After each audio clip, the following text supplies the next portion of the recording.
Magandang araw! Maligayang panonood sa online kaalaman. Ngayon, kami po ang magiging guro nyo sa umagang ito. Ako nga pala si Binibining Charilyn Bacolod. At ako naman si Binibining Rita Dawaton.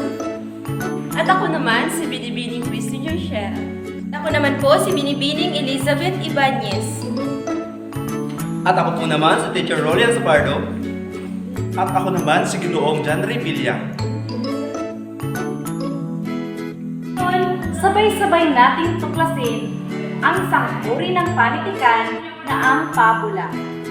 Ang ating aralin sa araw na ito ay nakaangkla o nakabatay sa MELC o Most Essential Learning Competency sa Filipino Baitang Siyam. Na ang unang layunin, nahihinuha ang damdamin ng mga tauhan batay sa dialogong napakinggan. Pangalawa, nabibigyan ko na ang kabisaan ng paggamit ng mga hayop bilang mga tauhan na parang mga taong nagsasalita at kumikilos. At ang pangatlo at ang panghuli ay aantas ang mga salita batay sa tindi ng emosyon o damdamin. Ngayon, dukali naman natin ang kaligarang pangkasaysayan ng pabula sa Korea. Ang mga hayop ay hindi lamang mga nilikhang gumagala sa kapatagan at kabuntukan. Ang mga ito ay may simbolong ugnayan sa bansa at sa mga mamamayan nito. Sa Korea, mahalaga ang ginagampanan ng mga hayop sa kanilang mitolohiya at kwentong bayan. Ayon sa kanilang paniniwala, noong unang panahon, mayroong isang tigre at isang oso na nagnanais na maging tao. Kaya, noong bumaba ang hari ng kalangitan na si Wani, ay humiling ang dalawa na gawin silang tao. Sabi ni Wani, kailangan nilang magkulong sa isang kuweba ng 100 araw. Kaya agad-agad na pumunta ang tigre at ang oso sa sinasabing kuweba. Ngunit makalipas lamang ang ilang araw, ay nainip at lumabas agad ang tigre. At ang oso naman ay nanatili sa kuweba hanggang sa 100 araw. Nang makalipas ang 100 araw, ay may lumabas na napakagandang babae mula sa kuweba. Sa kalaunan, ay nais magpasalamat ng magandang babae sa hari ng kalimutan na si Wani. Ngunit hindi naglaon ay nalungkot din ito at humiling siya ulit sa hari ng kalangitan na bigyan siya ng isang anak. Kaya pinadala ng hari ng kalangitan ang kanyang anak na si Wano. At ipinakasal ang dalawa, tunga naman ito, ng isang lalaki na pinangalanan nilang Damon na naging hari sa dinastiya ng Korea. Ano nga ba ang pabula sa kasaysayan?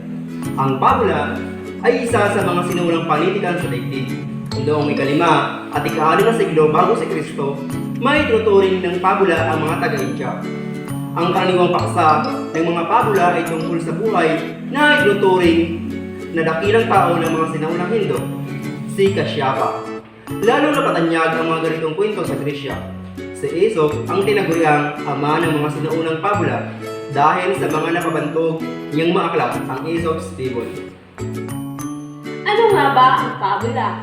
Ang pabula ay isang uri ng matang-isip na panitikan kung saan ang mga hayop o kayong mga bagay na walang buhay ang gumaganap ng mga tauhan katulad ng leon, daga, kambing, at kumiho.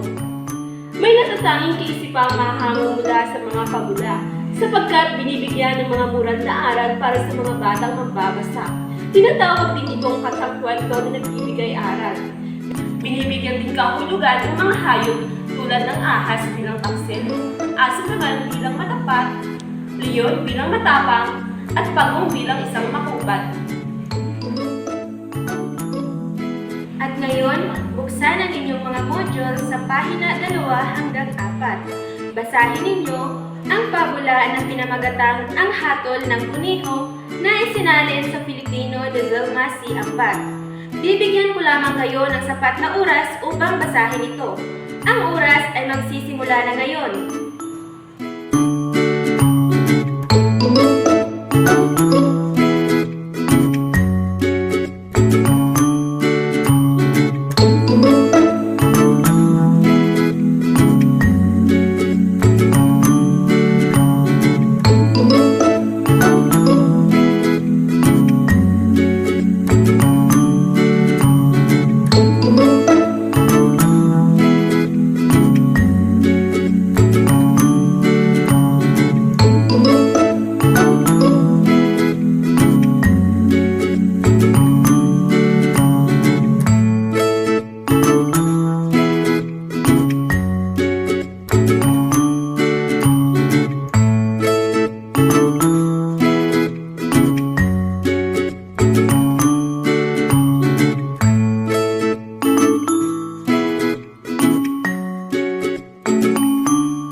Ngayon, kumuha ng isang kapat na papel at suriin ang mga pangungusap na aking babanggitin. Suriin niyo kung ito ba ay pagkalungkot, pagkaawa, pagkatakot, pagkagalit, at pagkatuwa. Una, lumubasay na lamang ang tigre at inisip na yun ang kanyang kamatayan. Pangalawa, kahit natatakot ang lalaki, ay higit na nakibabaw ang pagnanais na tulungan ang tigre na makaahon sa buhay. Pangatlo, kinabahan ang lalaki nang makita ang naglalaway na tigre at naglakad paikot sa kanya. Pang-apat, agaran pumayag ang puno ng pino at bakan na kainin ang tigre. Ang tao sapagkat nanatili sa kanilang puso ang puot at pag-iisip na ang mga tao ay walang utang na loob. Ang lima, magandang umaga sa inyong dalawa, wika ng matalinong kuneho at nagpatuloy sa kanyang pagtukso. Ngayon ay dumako tayo sa pagtataya kung saan aming susukatin ang inyong kalaman batay sa aming tinalakay kanina lamang. Para sa kanuto, isulat sa inyong sagutang papel ang kugis puso kapag ito ay dapat tularan ng kabataan at basag na puso naman kapag ito ay hindi dapat tularan ng kabataan. Para sa unang katanungan, ang tigre ay hindi tumupad sa kanyang pangako sa lalaki. Pangalawa, padalos-dalos ang tigre sa kanyang desisyon at hindi nag-iisip. Sa ikatlong katanungan, nakikinig sa salaysay at nag-iisip ng mabuti ang kuneho para sa mga maayos desisyon. Sa pang-apat na katanungan, ipinakita ng kuneho ang dapat kilalanin at kung sino ang karapat dapat natulungan. Para sa ikalimang katanungan, ang puno ng pino at baka ay nagtanim ng sama ng loob at nanumbat sa kanilang nagawang kabutihan sa tao.